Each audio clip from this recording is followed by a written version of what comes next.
last 2 decades, India has become a global hub for software development and offshoring of back office services, as we call it.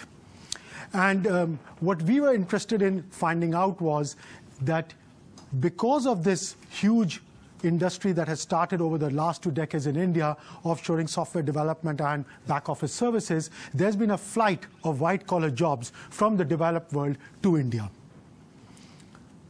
When this is combined with the loss of manufacturing jobs to China, it has led to considerable angst amongst the Western populations.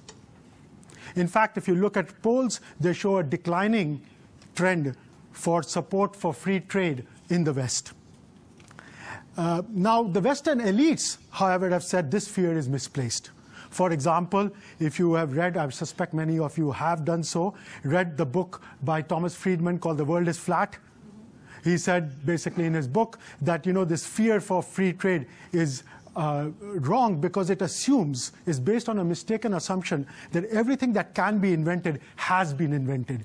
In fact, he says, it's innovation that will keep the West ahead of the developing world, with the more sophisticated, innovative tasks being done in the developed world, and the less sophisticated, shall we say, drudge work being done in the developing world.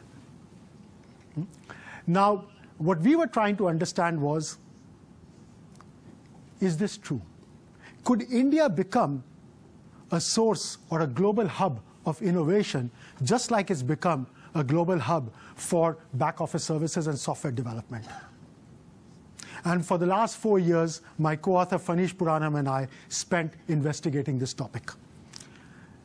Initially, or as people would say, in fact, the more aggressive people who are supporting the Western innovative model say, where are the Indian Googles, iPods, and Viagras, if the Indians are so bloody smart? So initially, when we started our research, we went and met several executives and we asked them, what do you think?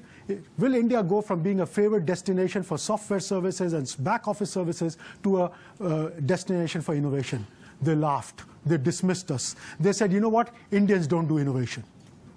The more polite ones said, well, Indians make good software programmers and accountants, but they can't do the creative stuff. Sometimes it took a veneer of sophistication. And people said, it's nothing to do with Indians. It's really the rote-based, regimented education system in India that is responsible for killing all creativity.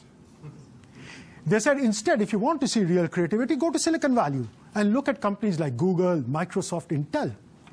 So we started examining the R&D and innovation labs of Silicon Valley. Well, interestingly, what you find there is, usually you are introduced to the head of the innovation lab or the R&D center, as they may call it, and more often than not, it's an Indian.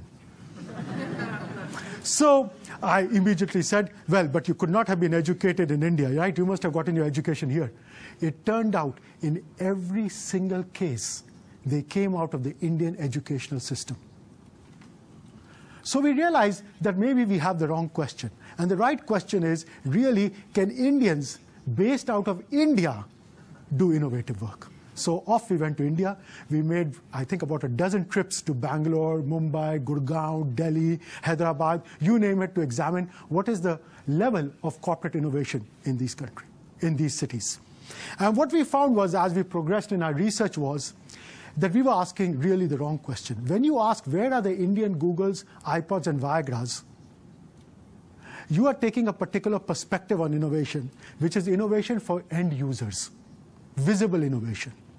Instead, innovation, if you remember, some of you may have read the famous economist Schumpeter, he said innovation is novelty in how value is created and distributed. It could be new products and services, but it could also be new ways of producing products. It could also be novel ways of organizing firms and industries. Once you take this, there's no reason to restrict innovation, the beneficiaries of innovation, just to end users.